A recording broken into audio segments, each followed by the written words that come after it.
seek, I will find all I need in you, my God, my promise keeper.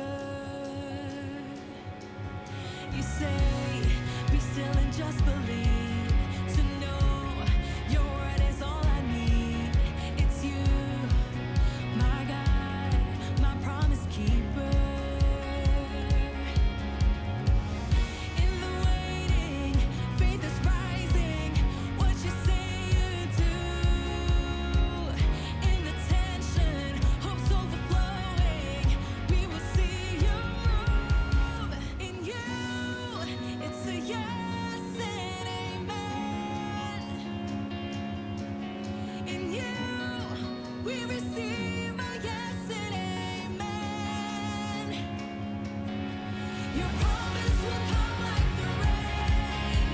Until then, I know you'll sustain.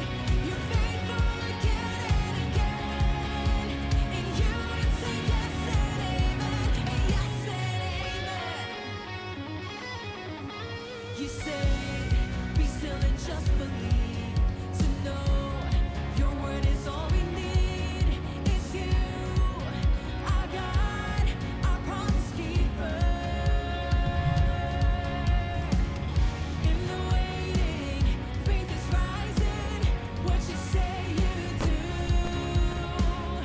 In the tension, hope's overflowing.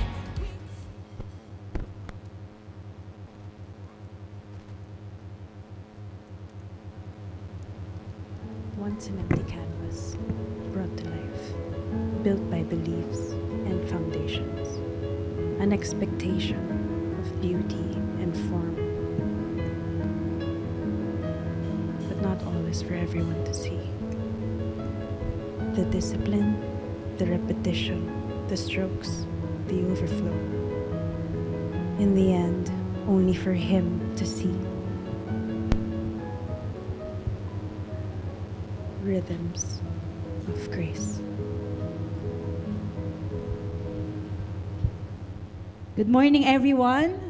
Magandang umaga po sa ating lahat and welcome to our Sunday service here in Life Novaliches and Every Nation Church. Inanyayahan po natin ang bawat isa na magsitayo as we worship God together. And we also invite those outside na pwede na po tayong pumasok dito sa loob. And let's be excited na mag-worship tayo kay Lord ngayong umaga na ito. Ayan. Kahit medyo gloomy yung weather natin sa labas, but I hope that today, let us prepare our hearts. Let us gather together to worship God and to recall, alalahanin natin yung kabutihan ng Panginoon sa atin, right?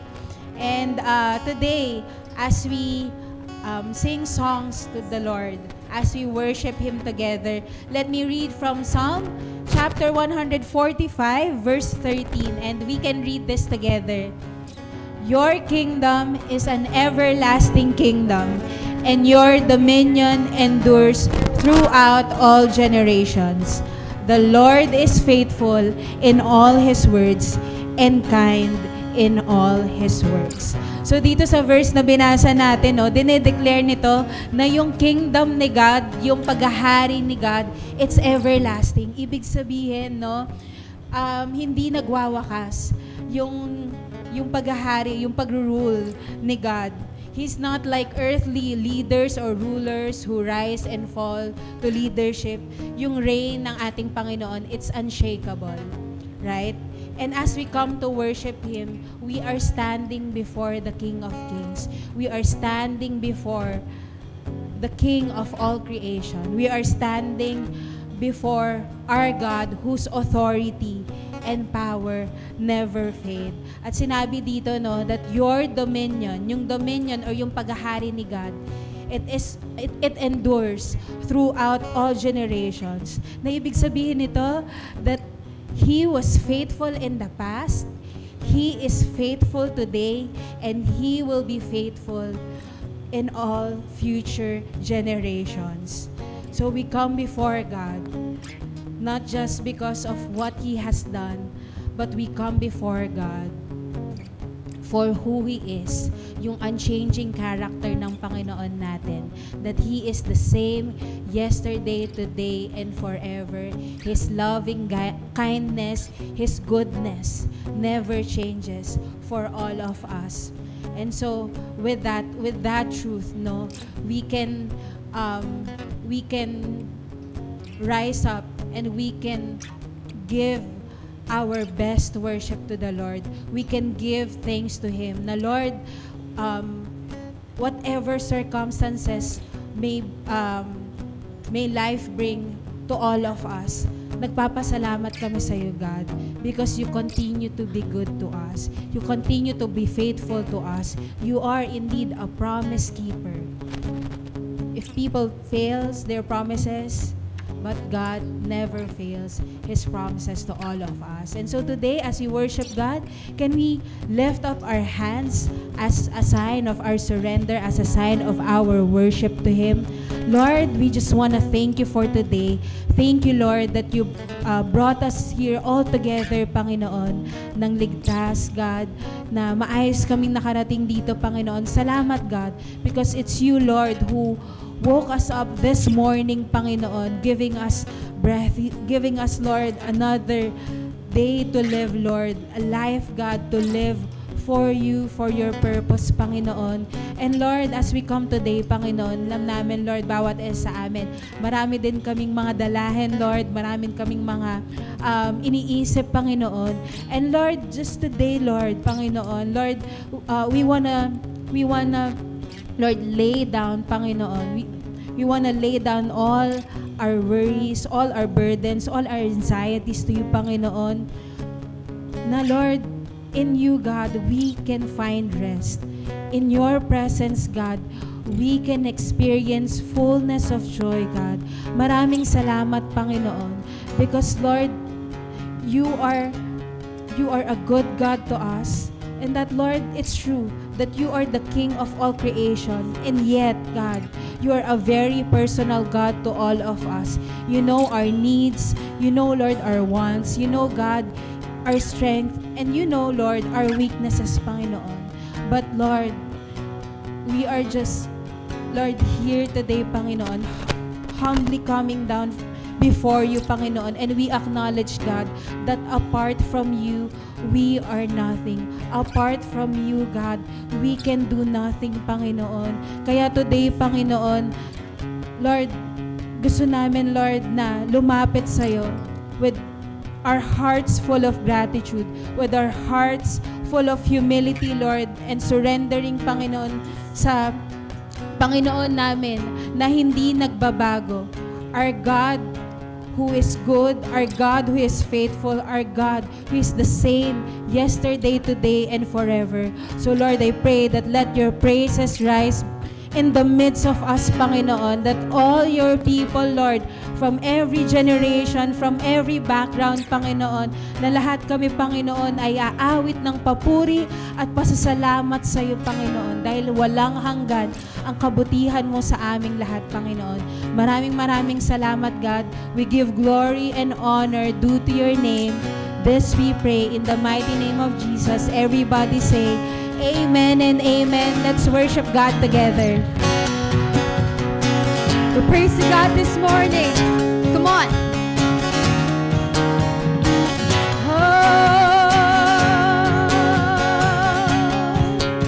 All together. You say, ask and you will receive. To see, I will find all I need in you, my God, my promise keeper. You say, be still and just believe.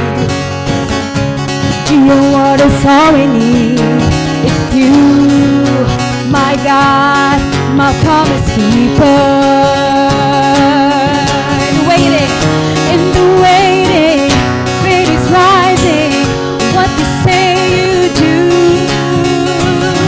In the tension, hope's overflowing. We will see you move. In you, it's a yes and amen. In you, we receive a yes and will come like the rain. Until then, I know you sustain. You're faithful again and again. In you, it's a yes and amen. Yes and amen. You say, be still and just believe. To know the Lord is all we need. It's you, our God, our promise keeper. In the waiting, pain is rising. What you say you do. In the tension, hope's overflowing. We will see you more in you, in you. Say yes and amen. In you, we receive a yes and amen. Your promise will come like the rain. Until then, I know you sustain. You're faithful again and again. In you, it's a yes and amen. Yes and amen. Yes and amen. We say, oh, all things are possible. Oh, all things are possible. All things are possible in our. Oh, come on. All things are possible.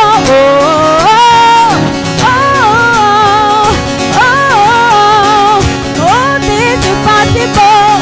All things are possible. All things are possible.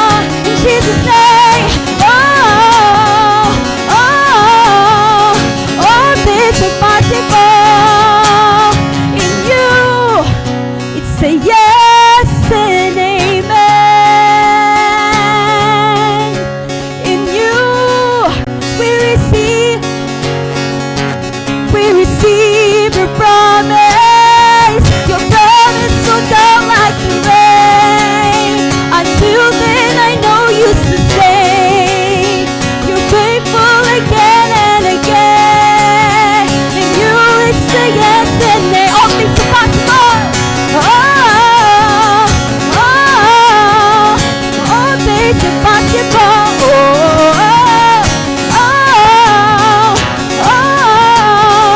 All things are possible. Come on. All things are possible.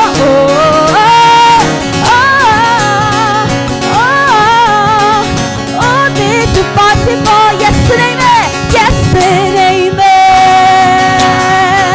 All things are possible to you, God. Indeed. Thank you, Lord. Come on, let's give a hand of praise to our God. We thank you, Lord, for today. We continue, God, to worship you.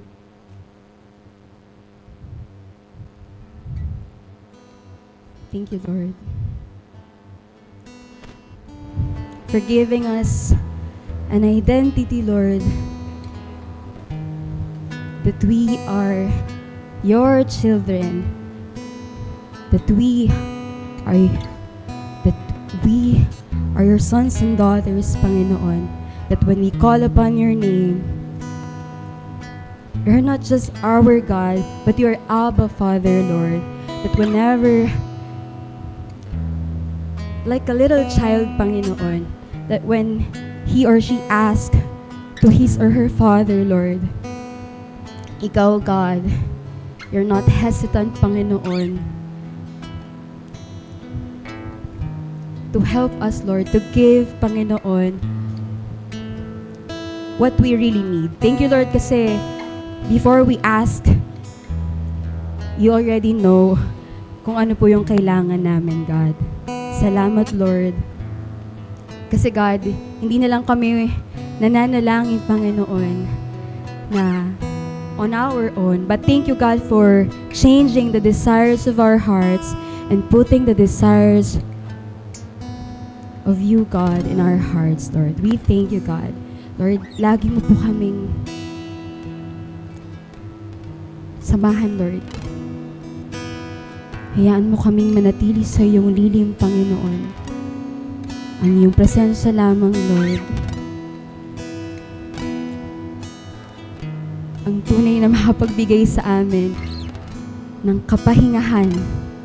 Ikaw lamang, Lord, ang aming Panginoon, ang aming kailangan, Lord. Tanggapin mo po ang aming awit para sa iyo, Lord God.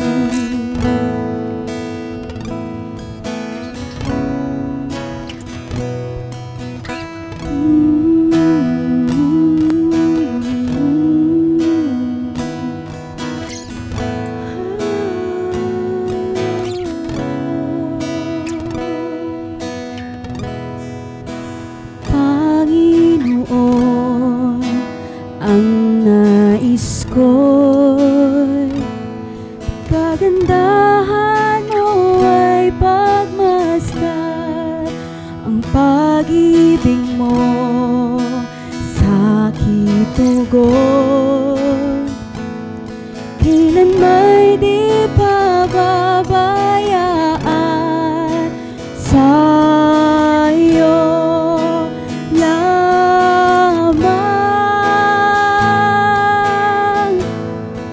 matatagpuan sa iyo lamang.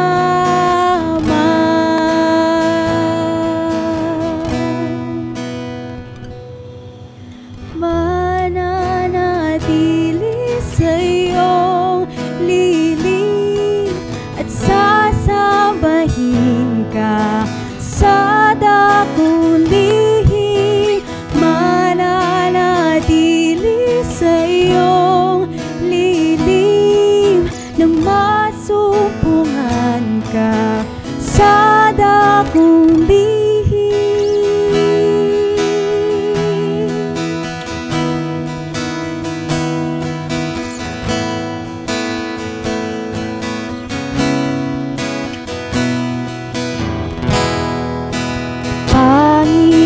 Panginoon, ang ngalan mo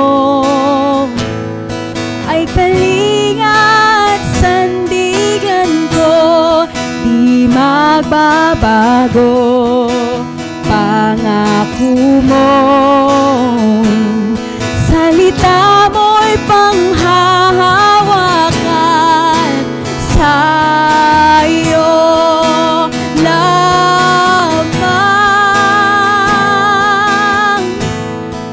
matatagpuan sa iyo lamang.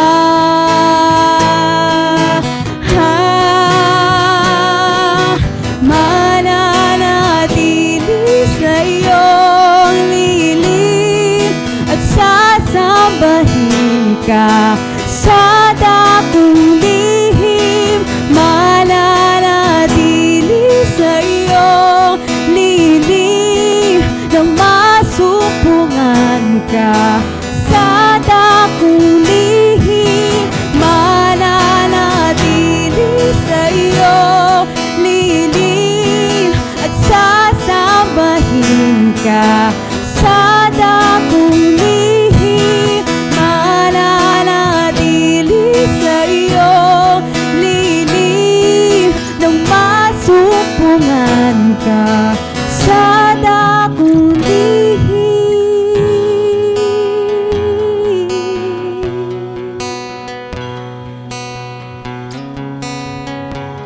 Masumpungan sa dakong lilim.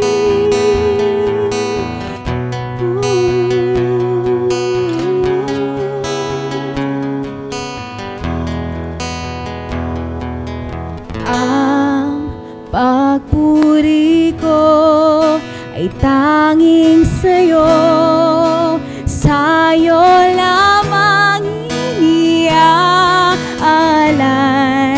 o Panginoon.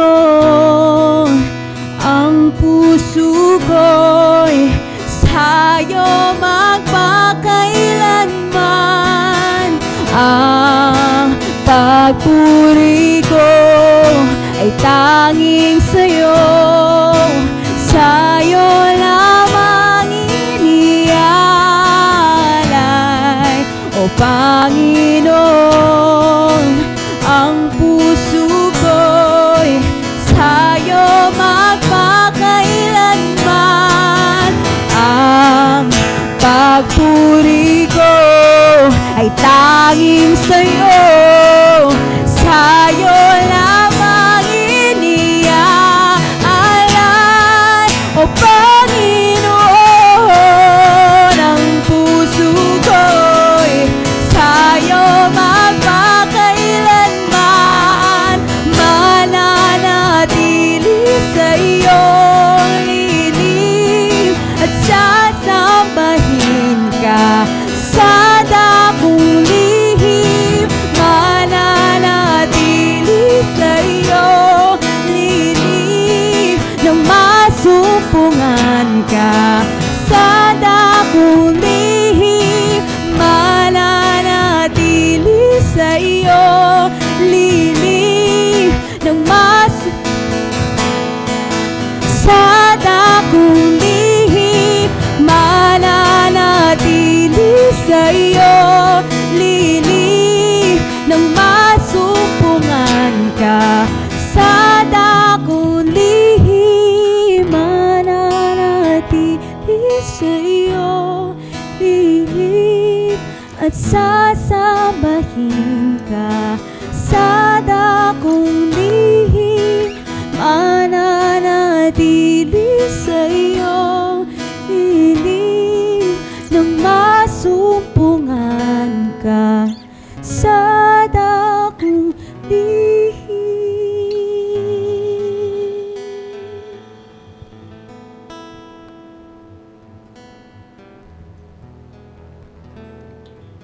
Lord, we just want to thank you, God, for your presence is here with us this morning.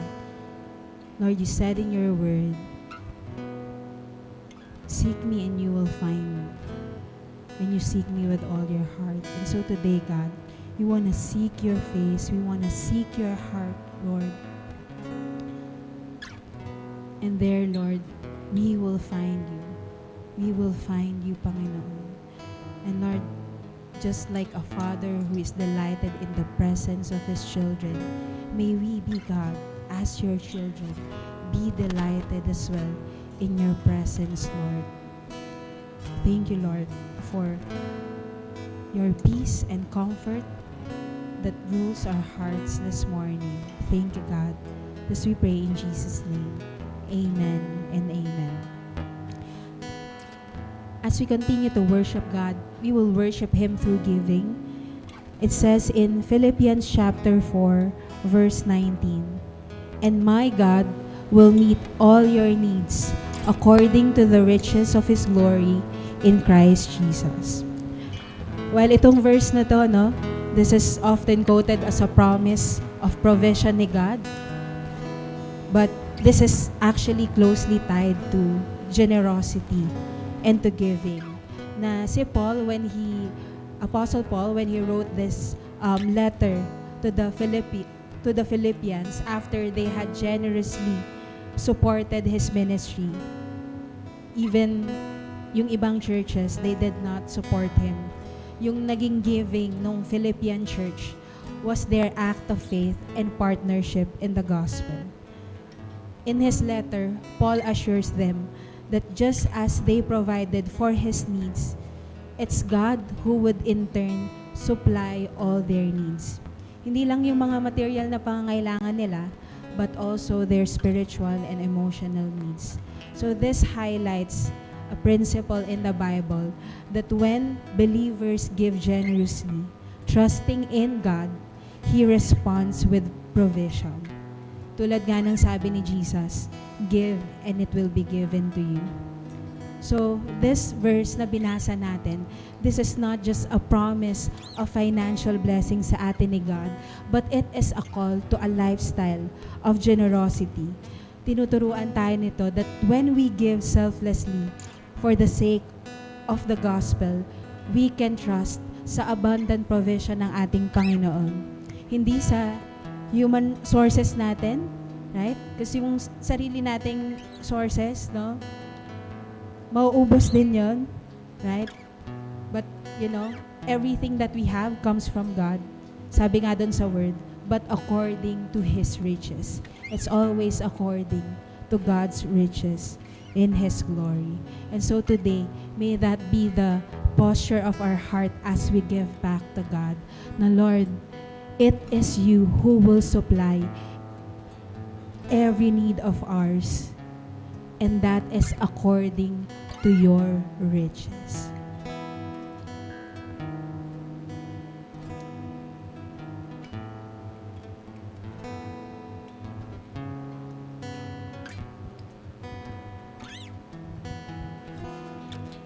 Let us extend our hands. Lord, we thank You, for You are our faithful provider. We thank You, God, because it's You, Lord, who will supply all of our needs. Maraming salamat, Panginoon, because you teach us so many things, Panginoon, in this life on how we are ought to live. And indeed, Lord God, You are a good God to all of us, Panginoon. You are so kind to us, Panginoon, and You know everything, Lord, that we need. Salamat, Panginoon, that even, Lord, in times of troubles, even in times of trial, You, Lord, hindi ka nagfe-fail, Panginoon, to provide for all of the needs of Your children. Salamat, Panginoon, because, Lord, we can trust in You. We can trust in Your ability, in Your power, Lord, in Your character, Panginoon, that You are a generous God to us, Panginoon.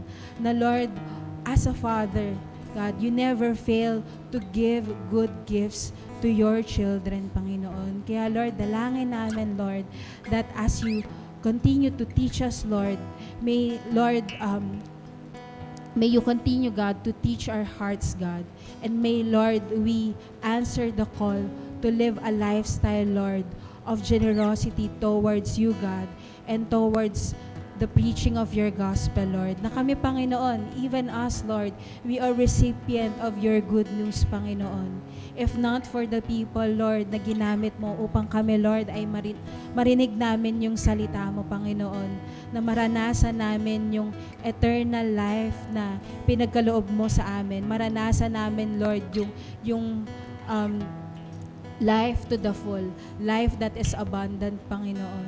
Na, Lord, may it also be our heart's desire, God, that may You use this church, may You use each and every one of us, Lord, so that those people, Lord, who are also in need to hear Your gospel will live their lives to the full, will live an abundant life, Lord, nakasama Ka, Panginoon. And so, Lord, today, Panginoon, turuan Mo yung bawat isa sa amin to be faithful steward, God, of the resources that You have entrusted to us. And so, Lord, dalangin namin, Panginoon, that may we continue to honor You, Lord, to love You, God, in everything that we will do. And that includes, Lord, our act of giving. Maraming salamat, Panginoon. This we pray in Jesus' name. Amen and amen. And let us continue to pray. And this time we will pray for the next generation.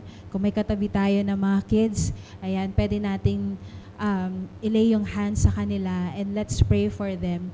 Let's lift them up to God. Lord, we thank You sa mga kids, sa mga bata, Lord, nakasama namin ngayon. Salamat, Lord, sa life nila. Indeed, Lord, they are a blessing to this church.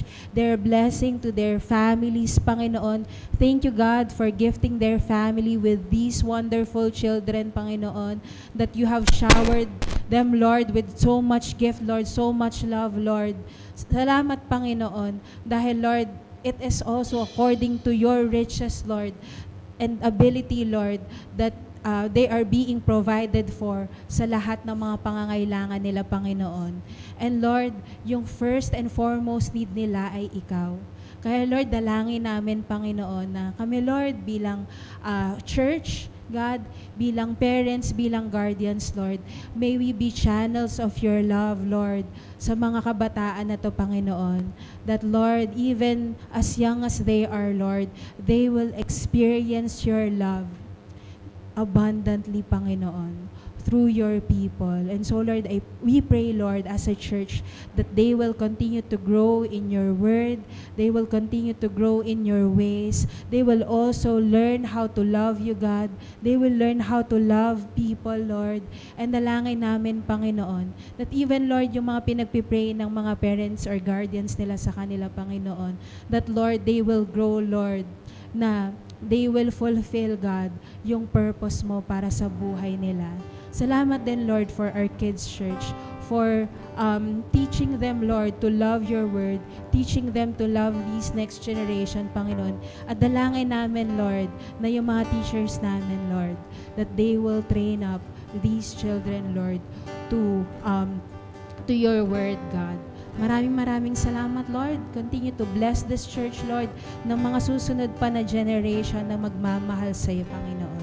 Salamat, God. Continue, Lord, to watch over us, to watch over this church, Lord.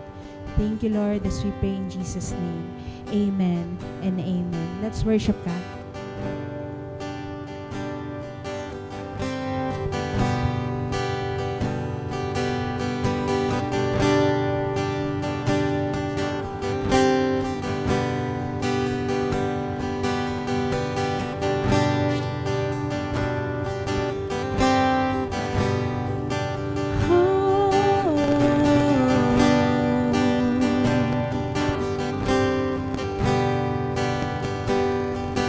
In your presence, armies fall, and in my weakness, you are strong.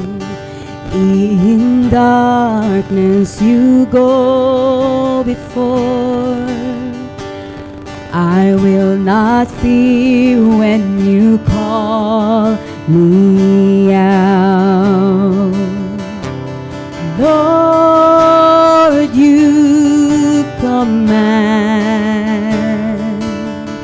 the angels to stand, watch over me, watch over me. You are faithful, never failing. You are steadfast, unchanging. When I call, you will answer. Oh my God, in whom I trust.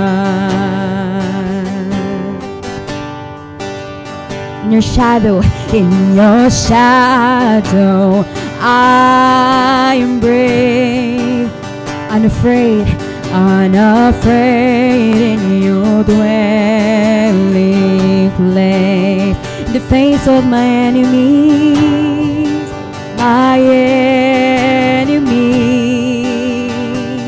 I stand secure. You deliver me, yeah, yeah.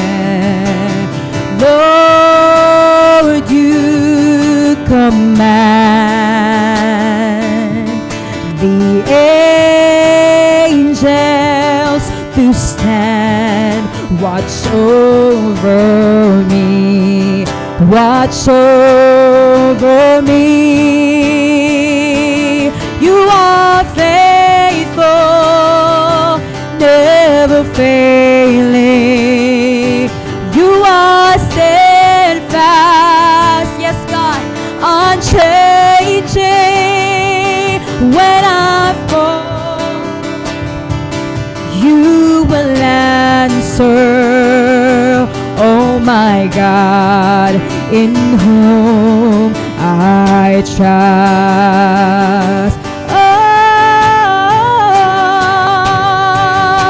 I know know that you will save me when I call upon your name. No harm will overtake me because you overcame. God, you are my refuge. I rest beneath your wings, safe in the shelter of my King. I know that you will save me when I call upon your name. No harm will overtake me because you overcame. Oh God, you are my refuge. I rest beneath your wings, safe in the shelter of my King. You are faithful. Yes, you are, Lord. You are steadfast, unchanging.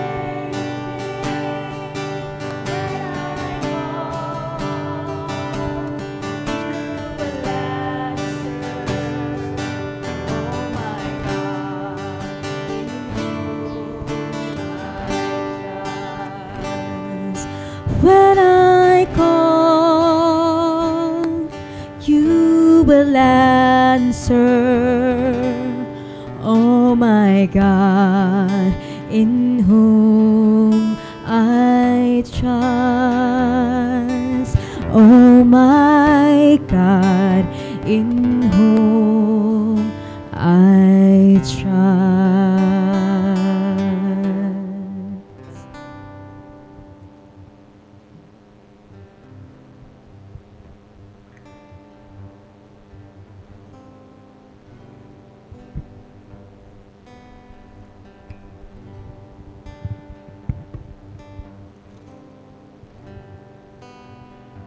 Matthew 6, verses 5 to 14 to 15.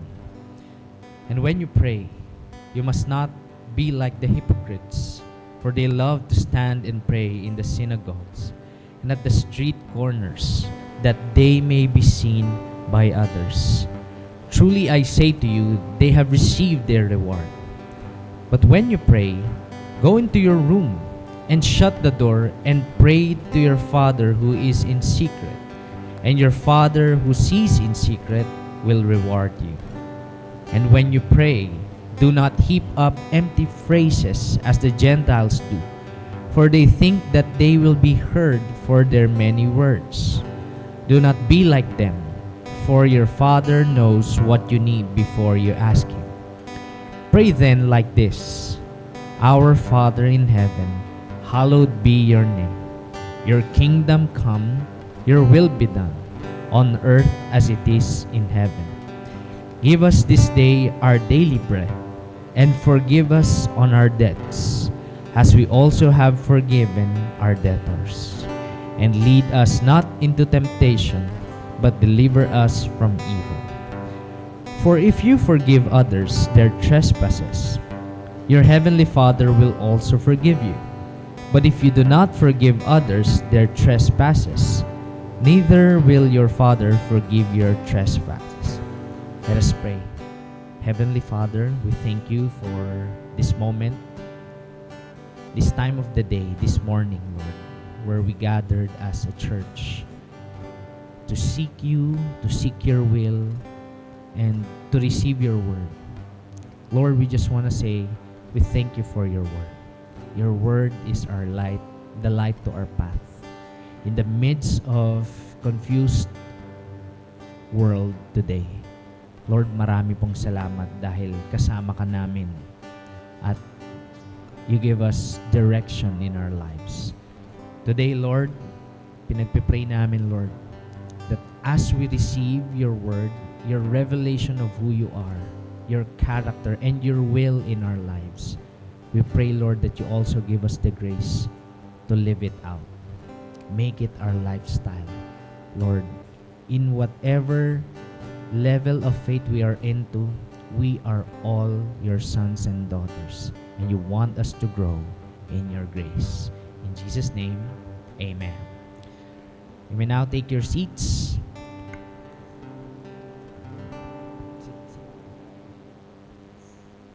Morning, everyone.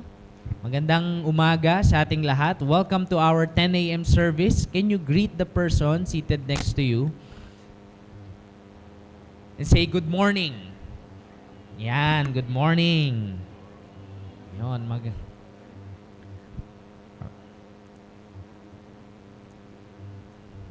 Alright, so I just want to thank our Lord, syempre, una, kasi maganda yung natin, yung worship experience natin because of the aircon. Never. Kasi maalinsangan sa labas. Pag, di ba, alam mo, alanganin yung weather, hindi rin mainit, di rin masyadong malamig, di rin natutuloy yung ulan. But it is one thing to be grateful for God's provision for our church, our community na mag-worship. Yun nga lang, di ba, challenged, at the same time, challenged din sa atin na baka makatulog, ganyan. But you know, it's really exciting, and I'm really excited for this morning to preach kasi for the past few weeks, hindi kami naging available ng wife ko to serve with you guys because of our family situation. As you may know, or some of you may know already, my brother-in-law, passed away last March 14. Yan. March 14. Can you, i-direct mo lang muna tapos I'll click. Yan. And we have this is the picture of my family, my extended family. Ako, asan ako dyan? Di ba? Hinahanap pa no? My wife and si Kuya Romel at the left corner, tapos si Ate Marie, his wife, and yung sons namin, si Primo at saka si Peter. Akin si Peter, sa kanya si Primo. Okay. Tapos, and our mother and father-in-law. So, I introduced, netong mga nakaraang linggo, since ang topic natin ay prayer, one of the things that we're praying are healing, comfort, and provision, ganyan, kasi nga sa hospital bills. But most importantly is healing talaga kasi yun nga yung nangyaring accident sa aking brother-in-law. And when we were praying, we're earnest as a family, gather talaga to pray kahit na yung father and mother-in-law namin nasa trip sa ibang bansa for work purposes, gather talaga for praying. And I know, and we thank you for your prayers kasi although it's a sad thing that happened, our church communally gathered to pray. Not to the point na kasama pa yun sa prayer point kapag prayer meeting, but we know and we thank you for your prayers. Napakahalagang ma-incorporate sa atin, not just in bad times yung prayer, but also in different times, in all the time of our life. I have a question for everyone. Moving forward, I have a question for everyone.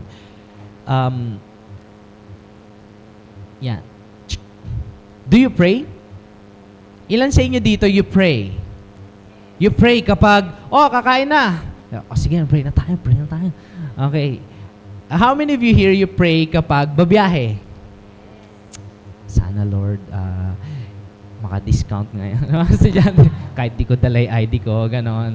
Okay. O kaya, di ba, pag traveling mercies, mga bumabiyahe, lalo na kapag airplane, lalo na kung roro, or sa tingin mo medyo delikado yung sinasakyan mo, you pray.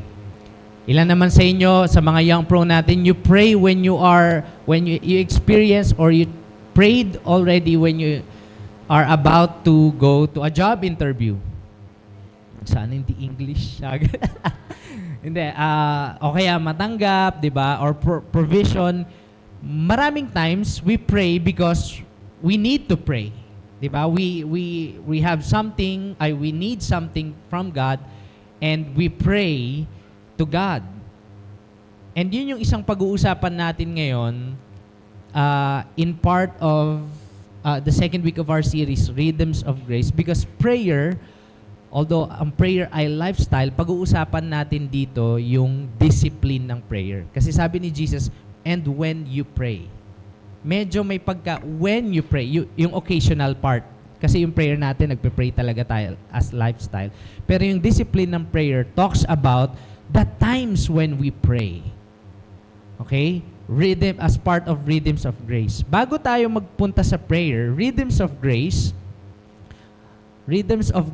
yung sige, dyan na lang muna. Yung Rhythms of Grace na pinag-uusapan natin, these are the acts of followers of Jesus for us to cultivate a life of strengthening our journey of faith kay Lord. Ibig sabihin, itong mga kausap ni Jesus na to for the background ay mga followers na.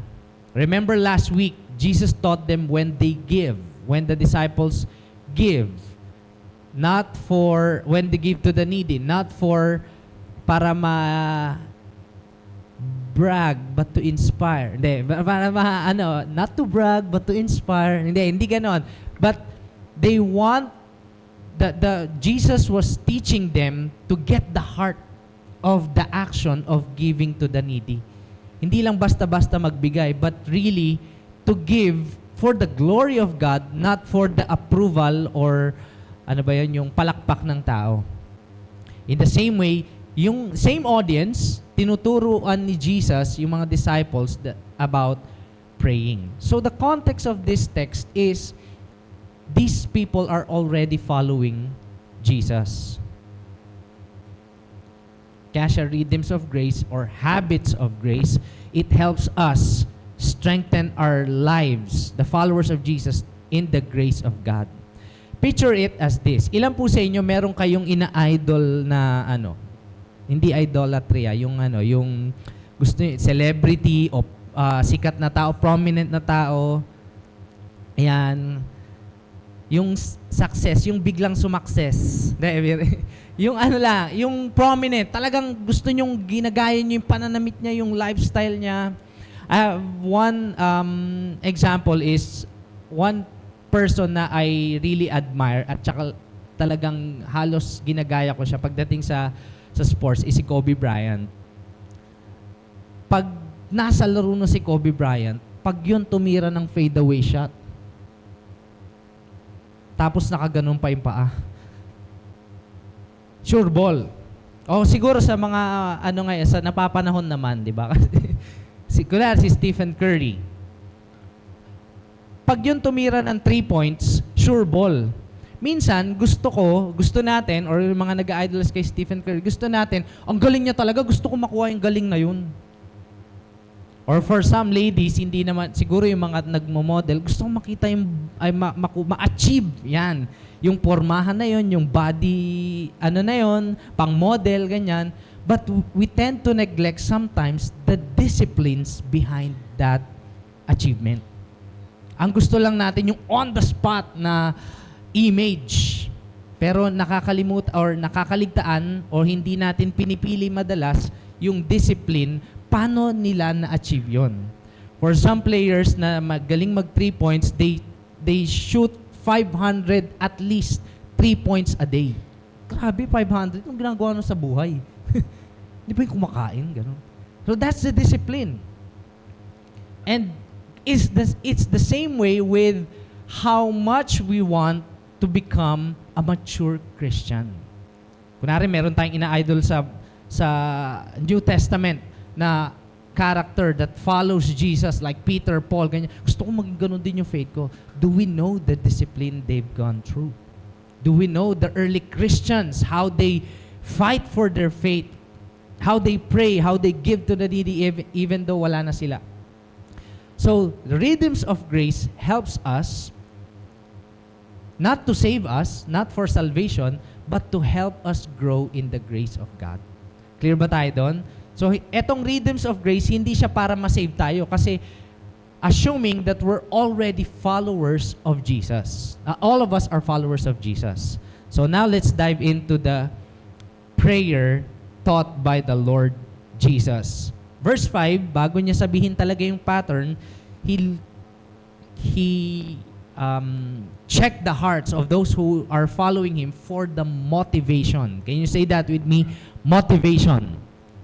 Motivation. Let's start with verse 5. Can you... ayan pala. Yeah. Yan. Naging blue na pala siya. Orange kasi yung... Okay, let's start with verse 5. And when you pray, you must not be like the hypocrites. Hypocrites, as some of us know already, ito ay, in the original Greek, ito yung tawag nila sa mga actors dati. Doble cara. Hindi naman doble cara. Pero ganito sila mamuhay sa stage, sa public, pero iba yung pamumuhay nila sa private. Ganito sila mamuhay sa public kasi nga may mga taong nanonood sa kanila and they act. Pero pagdating sa private, iba. So, metaphorically, Jesus taught his disciples, when we pray, when you guys pray, do not be like the hypocrites. Ano daw ginagawa ng hypocrites na mga nagpe-pray na parang hypocrite? For they love to stand and pray in the sin. Hindi lang sila, tignan mo to tignan natin to. Hindi sinabi ni Jesus, they stand and pray. For they stand and pray. They love. Nagre-ready sila para dito. Intentional nila tong pinagpaplanuhan or hindi ito, kaya mag-pray kaya tayo. They love it, but they love it in the wrong way. They love to stand and pray in the synagogues and at the street corners. The synagogues are parang ganito, the worship centers. They stand at the synagogues and maraming taong makakakita when they pray. At hindi lang yon, at the street corners, mas marami pa. Kahit mga hindi mananampalataya o kahit mga tambay sa synagogues kasi mga kapwa nila Jews, sa street corners, ando na halo-halo na lahat ng tao and they pray on that street corners and people see them. Ito daw ang purpose ng mga hypocrites when they pray, that they may be seen by others. Have you ever tried praying na gusto mong gandahan yung words na sinasabi mo kasi may mga nakikinig? Kunwari, small group setting. Gusto mong gandahan kasi syempre, kunwari, sa mga life group leader, meron tayong temptation na dapat mas angat ako dito sa faith. Dapat yung mga words ko, mga malalalim. We are consecrated for this moment, Lord, O God. Meron ka pang ganon. Because merong pressure, sometimes hindi, I'm sure hindi naman ito tayo, pero sometimes lang nangyayari. Merong pressure to be seen by others. And so sometimes, we want to please them. Grabe, ang lalim naman nito na Kristiyano. Ang lalim niya din mag-pray. Hindi ko nga naintindihan yung prayer niya eh.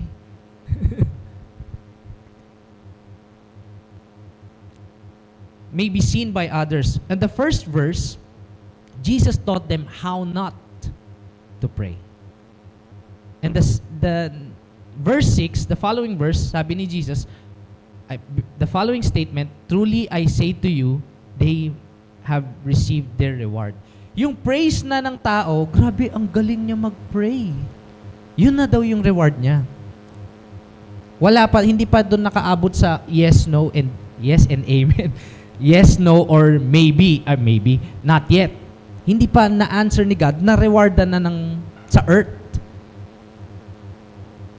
Verse 6, Jesus tells them, this is how to pray. But when you pray, go into your room and shut the door and pray to your Father who is in secret. Now, question. Sabi dun, secret pala. Paano yun? Unang question. Paano yung pag wala akong kwarto? Paano pag sa bahay, sama-sama kami natutulog? Okay, may CR, pwede. Pwede, di ba? Go. But when you pray, go into your room. So, and shut the door and pray to your Father. So, sabi doon, secret. Is Jesus against public prayer? Yes or no? Sinabi mo ni Jesus, naku, huwag kayo magpe-pray in public. Sabi niya, pero ang sabi niya daw, when you go to your room, una nga, paano pag walang room? Actually, the word room there is also translated in the original Greek, the treasury room. Kaya siguro nilagay dyan yung reward.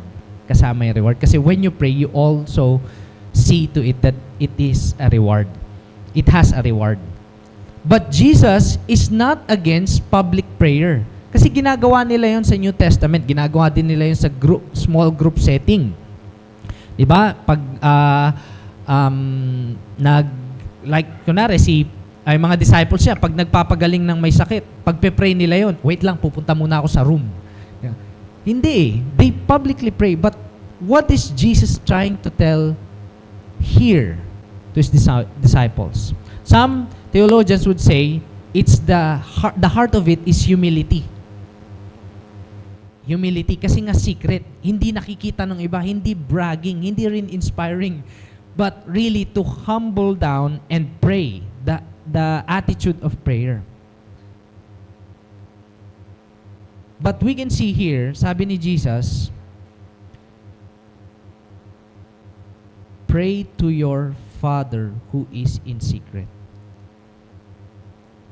It doesn't matter kung yan ay secret room or public.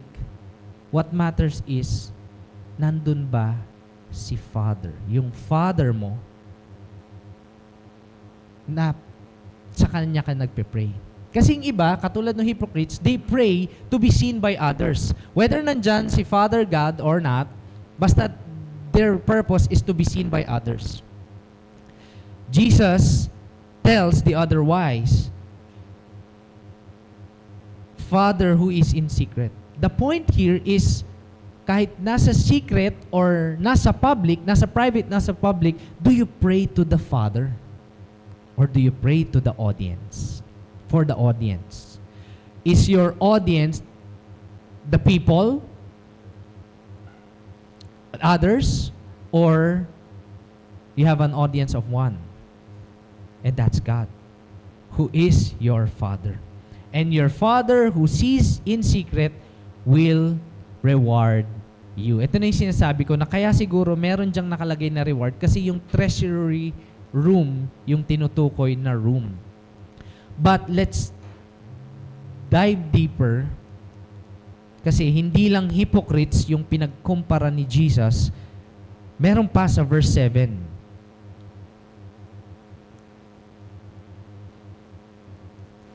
Sa verse 7, and when you pray, do not heap up empty phrases as the Gentiles do, for they think they will be heard for their many words.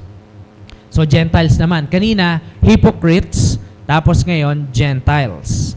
Sabi ni Jesus, ang ginagawa daw ng mga Gentiles ay nag-heap. Alam niyo yung heap? Gana. Di ba? Nakarinig na kayo nagpe-pray na ganun pa. hindi yun yung heap. Joke lang yun. Empty phrases means, hindi kasi may mga nagpe-pray na, Father God. Hindi, ano lang yun, dagdag lang. Cut na lang natin sa ano. Anyway, heap up empty phrases or in other translation, thoughtless. Thoughtless prayer. Empty phrases as the Gentiles do. The Gentiles, pag sinabing Gentiles, ito yung mga taong hindi nananampalataya kay Yahweh. Ibig sabihin, they have other gods, small letter G, na kung saan sila nagpe-pray. So yung prayer daw nila, empty words, kasi nga naman, kung pagan God yon, empty talaga yon. Rebulto lang yon, walang... But also, in other translations, it means thoughtless, hindi pinag-iisipan, hindi din galing sa puso, hindi from the bottom of the heart. For they think they will be heard for their many words, rituals. Remember whenever you encounter in their time, pag sila ay ang mga pagan ay nagpe-pray in the Old Testament, pag nagpe-pray sila sa gods nila, paulit-ulit. Like in 1 Kings, yung kwento ni Elijah versus all the prophets of Baal. The prophets of Baal were praying for half a day ng words na verbally, ang sinasabi nila na paulit-ulit ay, Baal, answer us. Half day. As in half day. Pagising nila sa umaga dahil meron silang showdown with Elijah, yun na yung pinagpe-pray nila paulit-ulit. And also, in the Gentiles, sa Book of Acts, si Artemis, the Ephesian people, not the church, the Ephesian people pray to Artemis ng paulit-ulit. Great is the Artemis of Ephesus. Paulit-ulit for 2 hours. So, pag paulit-ulit, hindi ibig sabihin na, paano yun, coach? Di ba meron din tayong mga prayer na paulit-ulit? Praise the Lord, oh my soul. Oh my soul. Dalawang beses. Ang sinasabi ni Jesus, kapag pinaulit-ulit natin siya, thinking that they will be heard, it's like praying that you are trying to twist the arm of God so that He can do what you want. He will do what you want. What you really, really want. So, trying to twist the arm of God para gawin yung gusto mo. Kasi ganun yung mga pagans mag-pray. Sa Diyos ng pag-aani, sa Diyos ng pagsasaka, sa Diyos ng tubig, sa Diyos ng apoy, sa Diyos ng bagyo, para hindi sila mapeste, paulit-ulit yung words nila. And that is empty. So let's make, I want to show you a comparison of these hypocrites, the Gentiles, and the way Jesus taught them. The hypocrites, the disciples, the Gentiles. Pare-parehas silang nagpe-pray. Okay? At hindi lang yun nangyayari sa time nila. Actually, nangyayari din yan sa atin. Sa time din natin ngayon. May mga nagpe-pray talaga na parang hypocrite kahit sa panahon ngayon. Amen?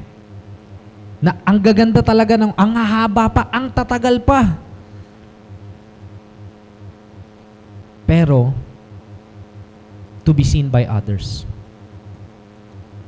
At ganun din sa Gentiles. They pray to other gods, but their God is empty, their God is powerless, and so try nilang i-please at paulit-ulit. Parang, yan, hypocrites love to pray in public, Gentiles love babbling with many words. Kasi nga other gods yung pinagpe-prayan nila. But the disciples pray in secret where the Father is. Hypocrites pray to be seen by others. Gentiles pray to be heard by their gods. The disciples pray to the Father. Mag-focus lang ako sa mundo natin ngayon. Di ba meron ding hypocrites in our time today? I know and pray that we're not these kinds of people. But also, meron ding Gentiles. Kaya lang, medyo may pagka-Kristiyano. Ang tawag dito sa theology ay syncretism. Nag-pray kay God, kunwari nagpa-business dedication. Nag-pray kay pastor, sabi kay pastor, pwede mo bang i-business blessing? Ito, sige, ibig sabihin ng business blessing, gagamitin ni Lord yan for the glory of God. Okay, so pastor, sa'yo na. Hindi gano'n. Gagamitin yung business yan for the glory of God. Pero okay lang ba, pastor, para tuloy-tuloy ang pasok ng swerte? Next week, magpapaano naman ako? Lagay ko yung... Tapos magpapapungsoy din ako, ganyan-ganyan. Syncretism. Diba? Faith in God plus other beliefs plus other beliefs plus other beliefs plus other beliefs, the more chances of winning, the more to be heard by their gods. It's not in the New Testament lang, it also happens today. So Jesus is teaching His disciples to pray, it has a reward, to pray in secret where the Father is, and to pray to the Father. Actually, paulit-ulit dyan yung word na Father. Verse 6, to your father. Verse 7 and verse 8, for your father. Verse 8, I want to focus here in, sabi ni Jesus, do not be like them, Gentiles, tsaka hypocrites, for your father knows what you need before you ask Him. Wow! Pwede naman pala di mag-pray eh, kasi alam naman pala ni Lord. Grabe naman, pahirapan pa akong busy-busy kong tao eh. Dami-daming gawin sa bahay, dami-daming trabaho, pray pa ba? Why did Jesus ask us to pray when the Father already knows what we need?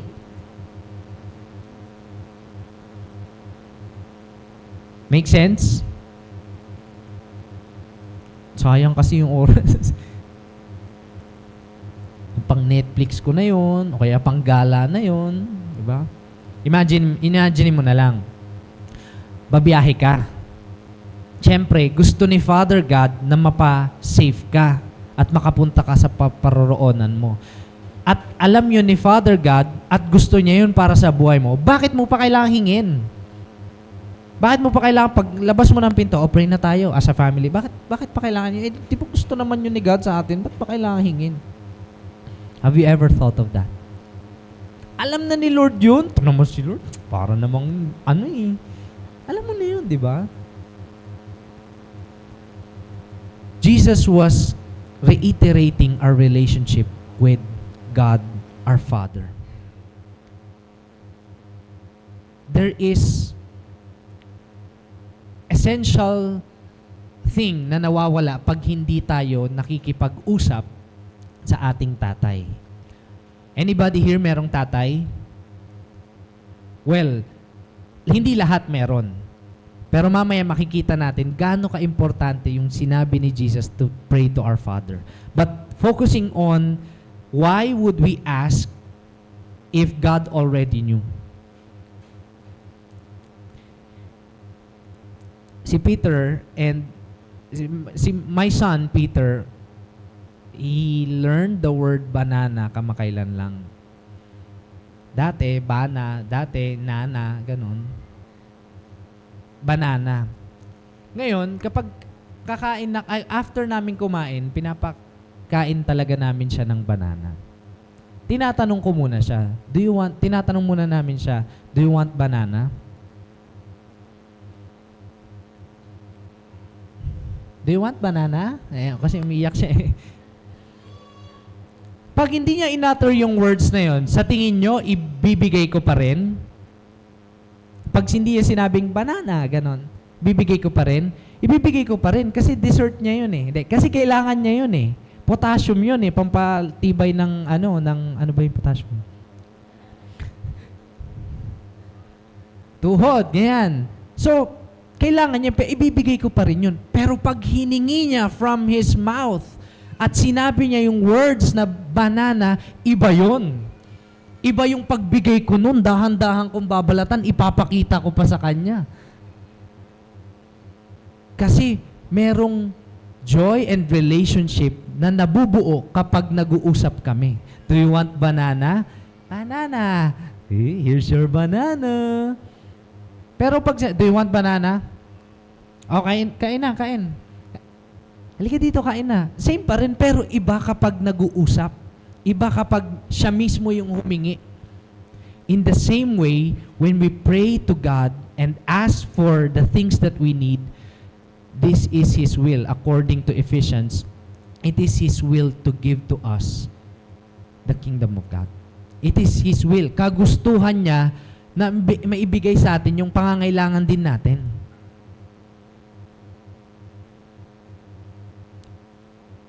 So, to utter the words of prayer is very important kasama ng attitude and motivation ng prayer. And first point I want to share is that the basis, ang basihan, ang pundasyon ng pagpe-pray natin is our relationship with our Father. Is our relationship with our Father. Our Heavenly Father. I want to highlight that later on, but let's go to the first point. Relationship matters. Kahit sa pamilya.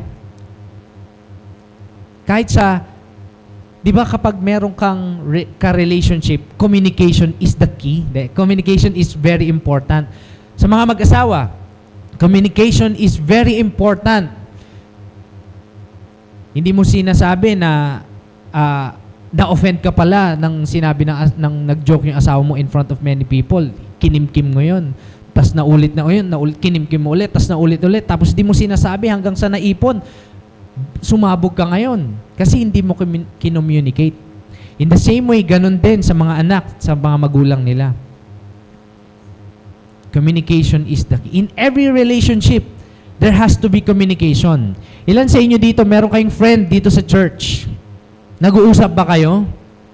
Yes. Kapag coach at saka disciple, di ba nag-uusap din? Kapag ministry teams, anong line up? Ganun.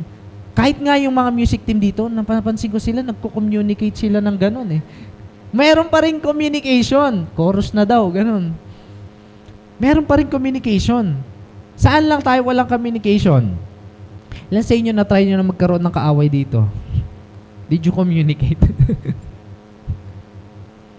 Di ba pag kahit di dito, huwag naman saan dito. Pero kunwari, kahit sa workplace, diretso ka lang. Punta ka sa cubicle mo, tas upo ka na, kahit lalo na sa boss mo. Kaya lang, pag sa boss, medyo walang choice eh. Pero, kapag wala kang relationship sa isang tao, hindi ka mag-e-effort din na mag-communicate. Pagkaaway mo yon, hindi, lalo na. Pero, may mga relationship, hindi pala relationship, na nakikipag-communicate ka officially. For example, transactions. Pero walang relationship yun. Ilan po sa inyo dito, naka-experience na kayo na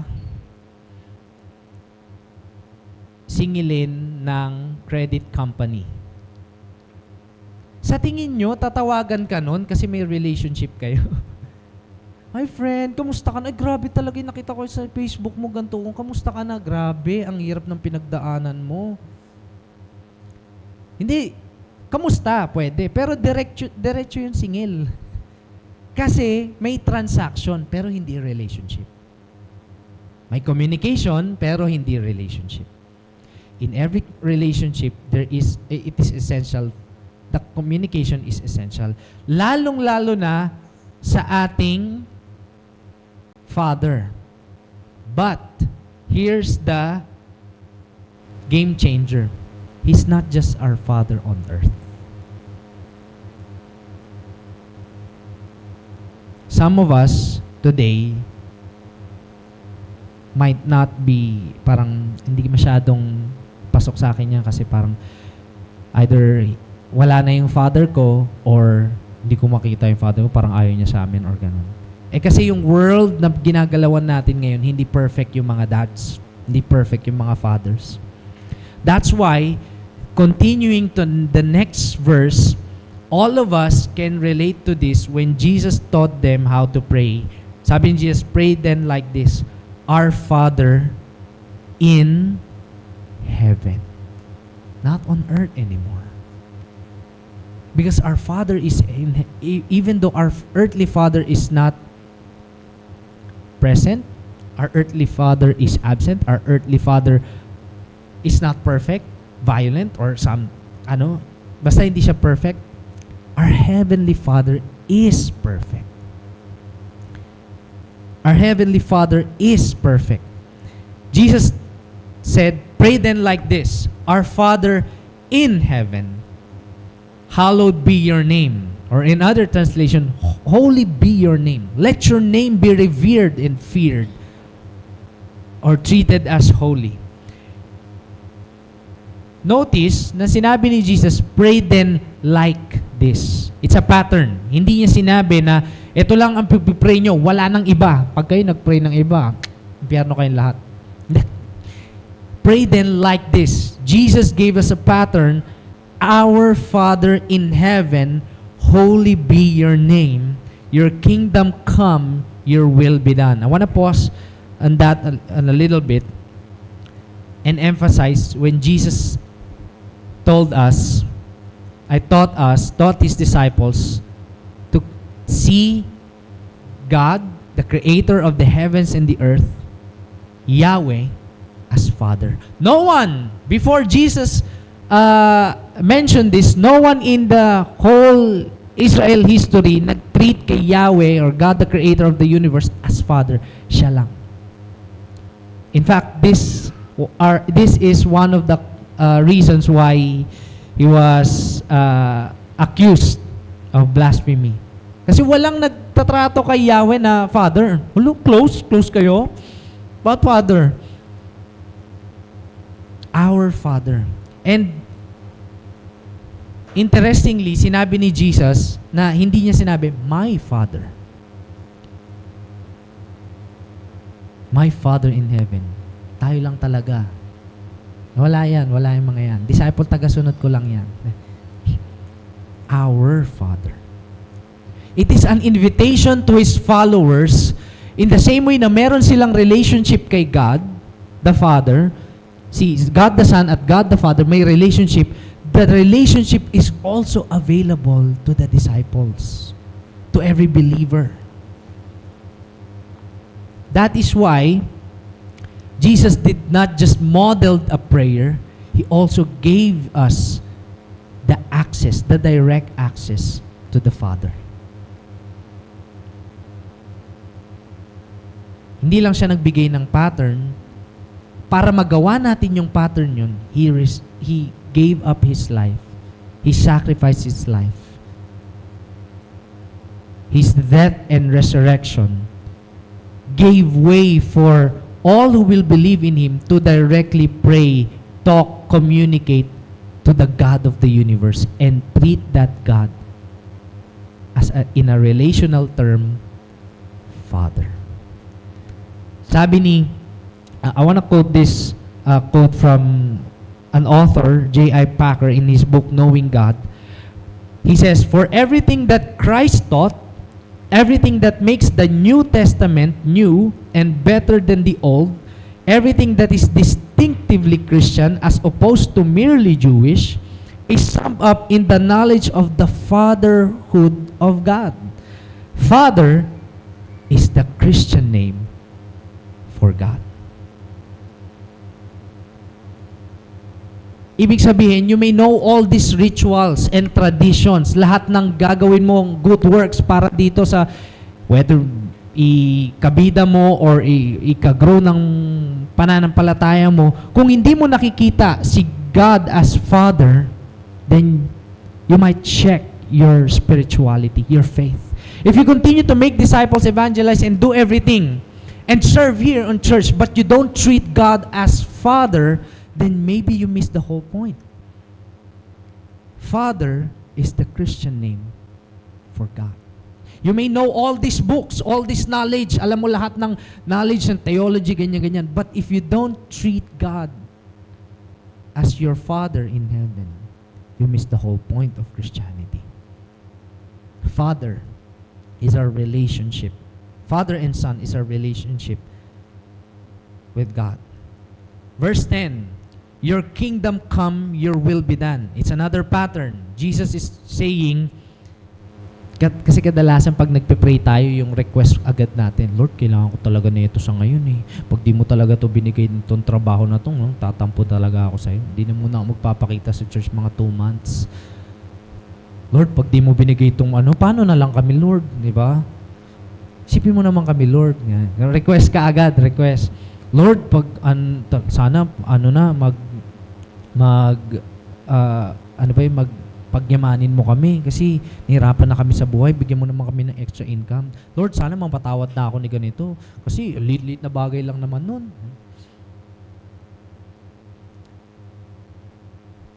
Jesus taught us to acknowledge that the kingdom of God, ibig sabihin, the rule of God is important in our lives. In fact, it is the one that governs our prayer. Your kingdom come, your will be done. Pag sinabing will, ano ba yung gusto ni Lord? Marahil gusto mong pumasok sa trabaho na yan. Pero gusto ba yan ni Lord para sa'yo? Lord, sana siya na. Tagal ko na siyang pinagpipray. Ang dami ko na nagastos. Ang tagal na ng pinagsamahan namin. Actually, magkasama na nga kami sa isang bubong. If that is not the will of God, we have to know what is the will of God para sa buhay natin. So that our prayers is not aligned to our will or kagustuhan, although may part yun, pero mauuna muna, ano ba yung gusto mo, Lord? More than sa ano yung gusto ko at ano yung agenda ko, ano muna yung agenda mo, Lord? Kasi you know better than I. Ang dami ko ng palpak na desisyon sa buhay. Ang dami ko ng sablay na mga pinasok na business, trabaho, relationship. This time, Lord, let your will be done. And the will of God, sabi dyan, on earth as it is in heaven. In heaven, the rule and the will of God always been executed. Ganon din ba sa buhay natin? Ganon din ba sa planetang earth at sa buhay natin? Sadly, hindi ganon. Pero may mga seemingly hindi ganon. Like for example, nakikita natin may corruption, may mga namamatay, may mga sakit na hindi mapigilan, ganyan. May mga kasamaan. Hindi yun yung will ni God. Pero nire-redeem niya yun when we pray. Eto ngayon, makikita natin, verse 11 to 13, this is prayer according to the will of God.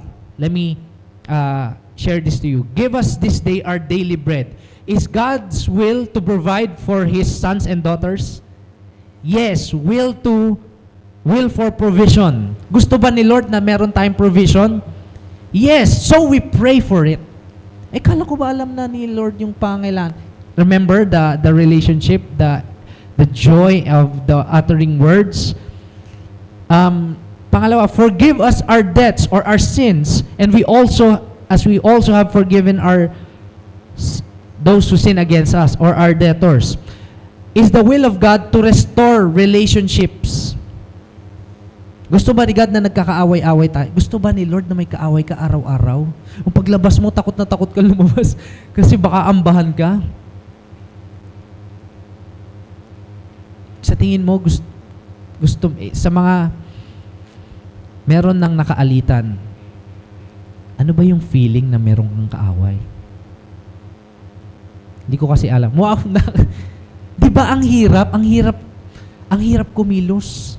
Parang dapat lagi kang mabait para walang masabi sa'yo. Parang from experience, ha? Kailangan maging perfect. Kasi kapag napuna ka, lalo na ng kaaway mo, na hindi nagpo-forgive, hindi mo rin pino-forgive,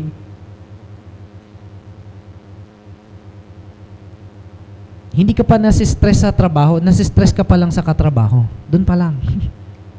Idagdag mo pa yung stress ng trabaho. So, God's will for us is our relationships with one another in our circles is to be restored. Will of God, restoration of relationship, provision, relationships, and lead us not into temptation is God's will for us to be doomed or magkasala at di na makabangon. So we pray that God would not lead us into temptation. Paano yun, Coach? Meron naman talaga mga temptation, meron naman talaga mga test. Di ba, pampalakas pa nga ng ng faith. Pag napagtagumpayan. May mga temptation din na hindi mo kailangan pumunta doon sa temptation. Kasi pag pumunta tayo doon bilang Kristiyano at mananampalataya, alam natin na mahina tayo and we're just saved by grace. We're not strong enough to fight sin. Lalo na yung sexual immorality. Sexual immorality, Apostle Paul encouraged us to flee from temptation. Huwag mong labanan nga, takasan mo nga . Sabi niya . Huwag kang pumunta, huwag mong laban. Hindi, malakas ako, Apostle Paul. Kahit nandun lang kami, dalawa lang kami, walang mangyayari doon, Apostle Paul.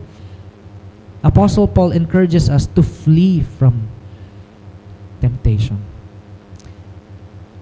This also includes, if we pray to God that He will not lead us into temptation, this also includes, brothers and sisters, for us not to lead others into temptation.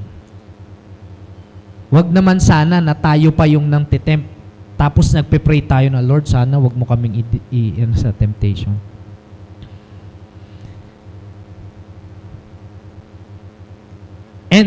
But deliver us from evil. Is the will of God, lagi nating kasama yung evil.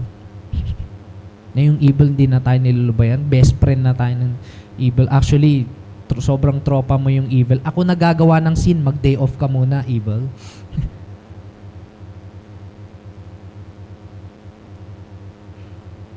The will of God for us is to be delivered from, hindi deliver to. Hindi yung deliver na deliver na lalamove na i-deliver ka pa doon. But deliver from evil. Or, in other translation, evil one. Kasamaan o sama-sama. Sama-samang enemy na si Satan. Notice that this prayer, yung verses 11, 12, 13, this is the will of God for our lives. Kaya inuna ni Jesus sa pattern ng prayer, the relationship, our relationship to God as our Father. But He's not just our Father, Daddy, gusto ko to, bigay mo na. But He is a Father in heaven. We have to fear and revere with an honor. Hindi lang pwede natin kakayan-kayanan natin kasi close kami niyan. Di ba kapag super close, parang kinakayan-kayanan, but ang ganda ng ginamit na word si Jesus, our Father in heaven. Sinundan niya pa ng holy be your name. Fatherhood of God, but also He is God. We're humans. He is our Father, and there's this relationship, but also He is God. We cannot control Him. And then your kingdom come, your will be done. And then the will of God in our lives. This prayer, this pattern of prayer, is a pattern that will shape our lifestyle. Point number 2 I want to share is this. Our prayer shapes how we live as disciples of Jesus. Dahil tayo ay disciple ni Jesus, hindi lang tayo basta-basta nagpe-pray ng gusto lang natin. Binigyan niya tayo ng pattern na merong honor kay God, pero meron ding relationship, merong love, but also the will of God first before our will. The will of God is more important than our will. Kasi yung will natin, kadalasan nga sablay, alpak, or nakakasakit ng iba, selfish. So the will of God. The prayer pattern na binigay ni Jesus, our prayer shapes how we live as disciples of Jesus. Verse 14 to 15, the last two verses, shows us that hindi lang siya prayer, mere prayer, it actually lives on to our lifestyle. Hindi yung nagbabble ka lang sa prayer, sincere ka pa, pero hindi naman nangyayari sa buhay. So sabi ni Jesus, for if you forgive, kasama sa prayer mo yung forgiveness, if you forgive others their trespasses, your heavenly Father will also forgive you. But if you do not forgive others their trespasses, neither will your Father forgive your trespasses. Meaning to say, Jesus did not just give us a pattern to pray, He also wants us to live out that prayer. Hindi siya magka-disconnect katulad nung sa hypocrites at saka nung Gentiles. Our prayer shapes how we live our lives. So mapapansin natin, pag tayo ay nagpe-pray, subukan nyo mag-pray ng relational kay Lord. Minsan, nagsusumbong ka na. Binibigay mo na yung mga, sinasabi mo na yung pangangailangan mo. nagsusumbong ka ng nanakit sa'yo, pero nagpe-pray ka din ng will niya na mabago yung heart mo. Kasi hindi lang naman laging one side yung story. So, nababago tayo ng prayer natin. That's why when we continue to pray, when we continue that discipline or rhythm of grace, also we are being transformed. At maraming avenues that we can pray. Number one, syempre yung private prayer natin. Ilan po sa inyo dito, nagpe-pray kayo, hindi lang kapag kakain na at aalis ng bahay at matutulog. Pero, during siguro your devotion, or even nainis ka, napikon ka, you talk to God. Private prayer. Ilan naman sa atin dito, or hopefully most of us, join our corporate prayer, ang prayer meeting natin. Among you joins our prayer meeting. Dati, 6 p.m., Wednesday. Dati, no? So ano yun, Coach? May pa-surprise ba? Yes, we're planning to move our prayer meeting starting on April 19 ng Sunday. Hindi Sunday. Service natin Sunday. Saturday, yan. In the morning. Yan. For more details, please approach Mary Ann and Coach Sam. Yan. So, Saturday.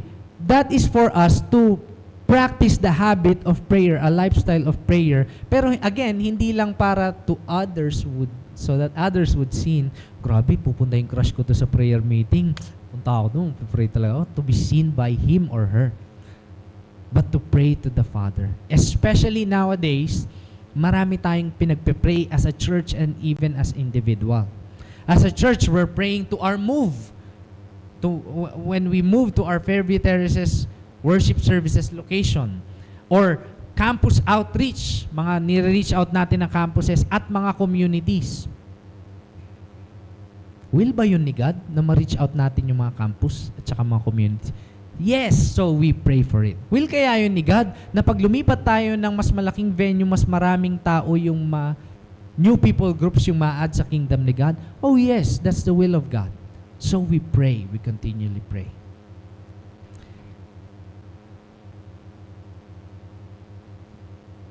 And private prayer, corporate prayer as a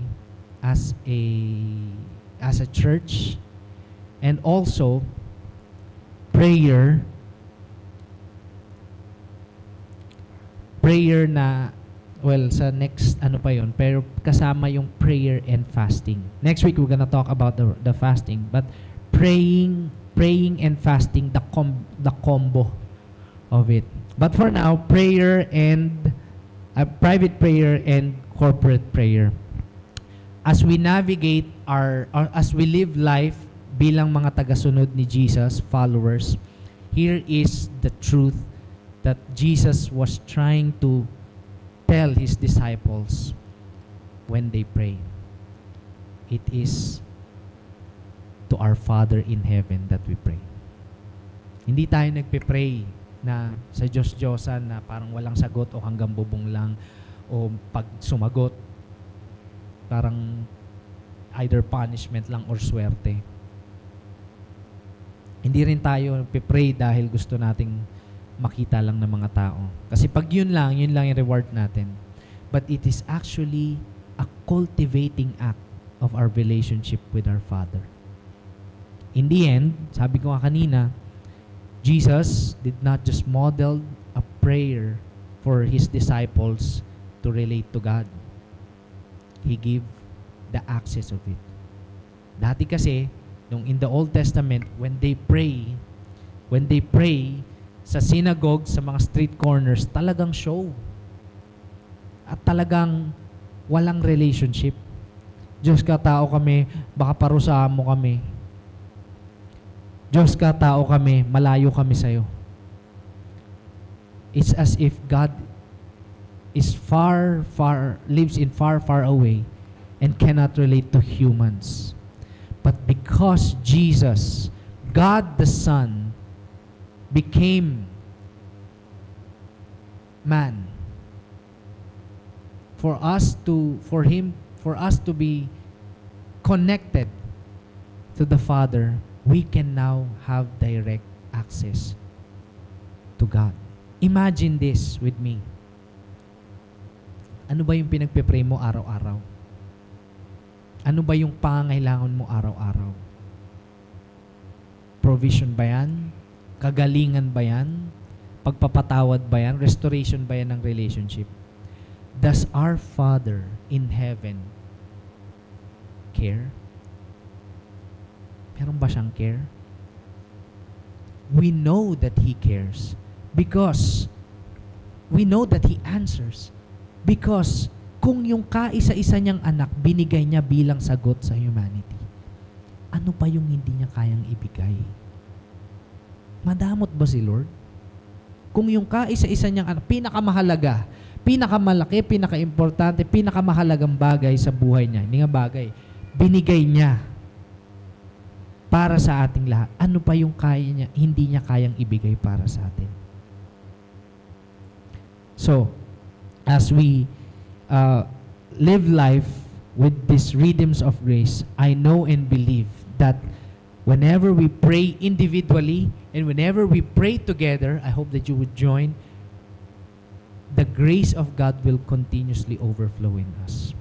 That we will be able also to teach others how we pray. Let's all stand and let's pray. Yeah.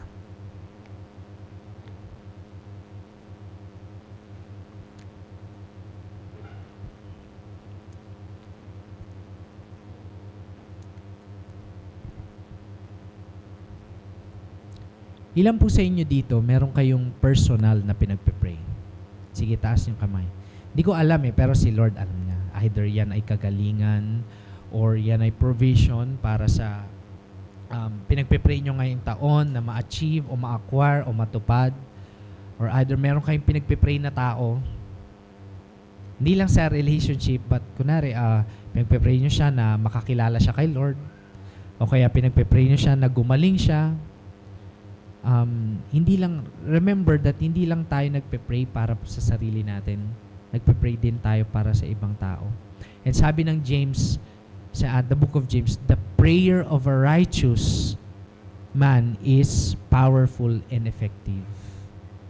But we know that we're not righteous on our own. We're made righteous because of Jesus. Let's pray.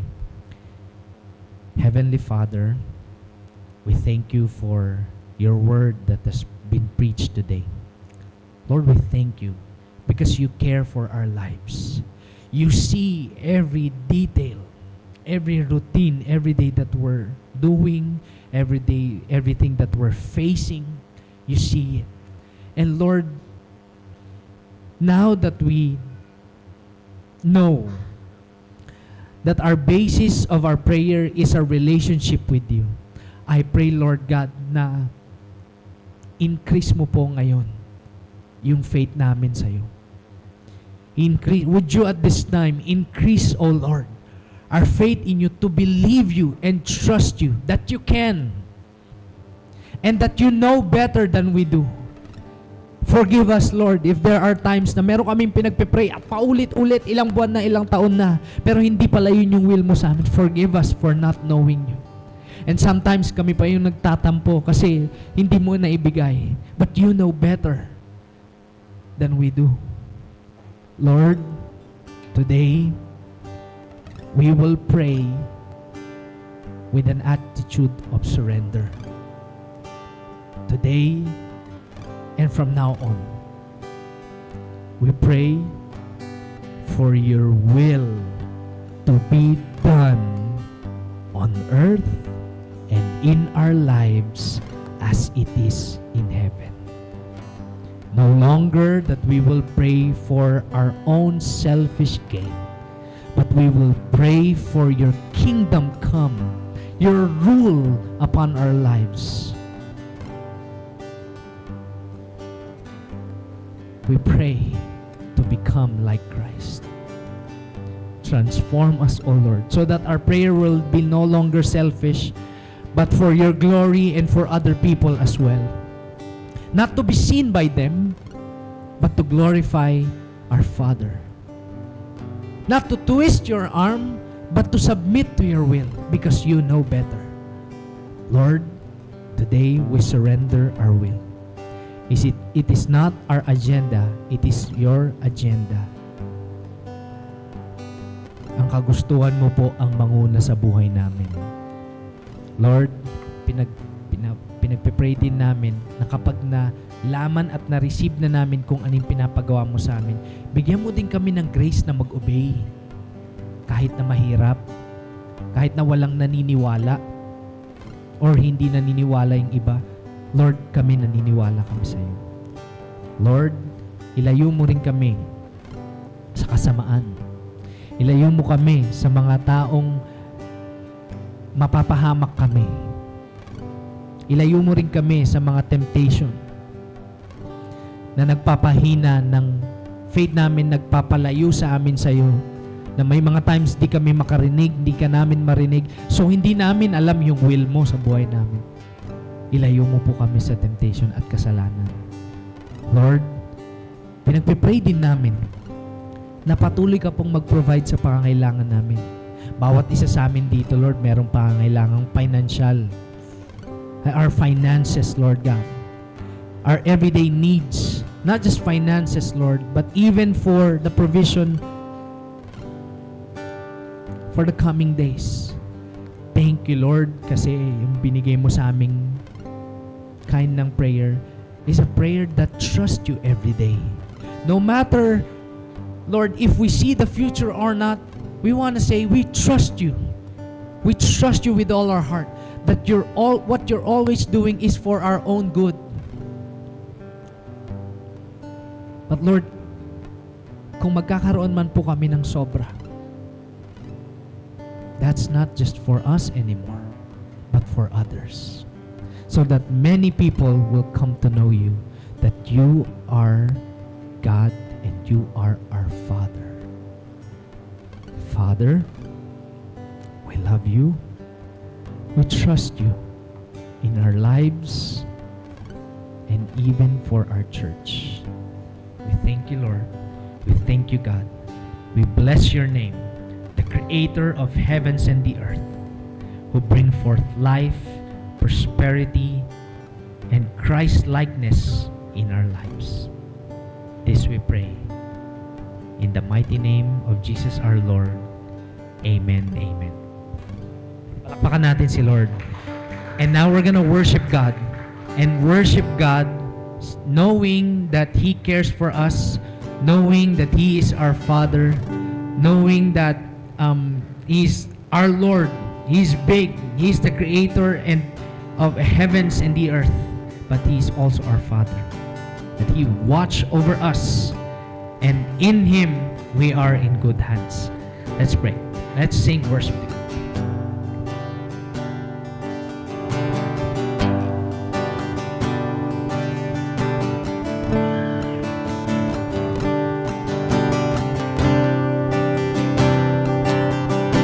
I know that you will save me when I call upon your name. No harm will overtake me because you overcame. God, you are my refuge. I rest beneath your wings, safe in the shelter of my King. Come on. I know that you will save me when I call upon your name. No harm will overtake me because you overcame. Oh God, you are my refuge. I rest beneath your wings, safe in the shelter of my King. You are faithful, never failing. You are steadfast, unchanging.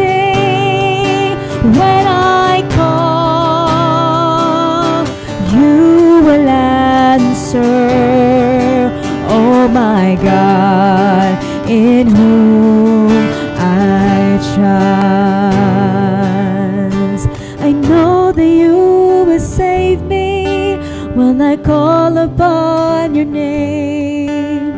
No harm will overtake me, because you overcame.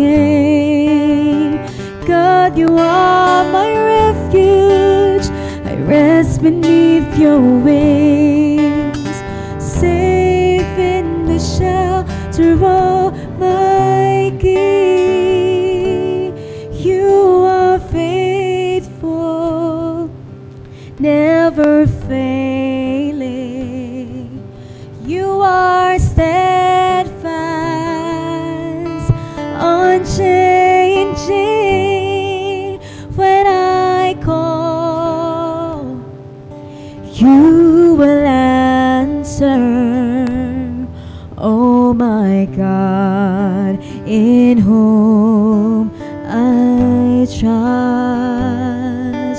Oh my God, in whom I trust. Let's give a hand to God this morning. And once again, Coach Jomari, thank you for preaching the Word of God to all of us. And as a church, may we be strengthened by this preaching of God's Word to us, and na ma-develop sa atin yung rhythm of grace, of really praying and communing to our Father.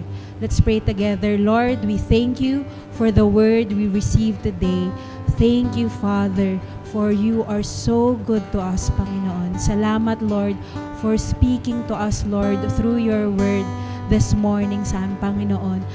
That Lord, we don't just pray, Lord, for our needs to be met, but we pray because, Lord, you are our Father, Lord. And just as how a father communicates to his children and takes care, loves his children, Lord, yun din yung desire mo for us, God. For us to know, Lord, how much you love us, how much you care for us, how much, Lord, yung presence mo ay kailangan ng bawat isa sa amin, Panginoon. And so today, God, we as your children, pray, Lord, that just like these little children, Panginoon, how they are not ashamed, Lord, to really go to their parents, to their father, to ask for their needs, what they want. Lord, I pray, may we have that kind of faith. May we have that childlike faith to go to you, our Father, to always seek you, Lord, your presence.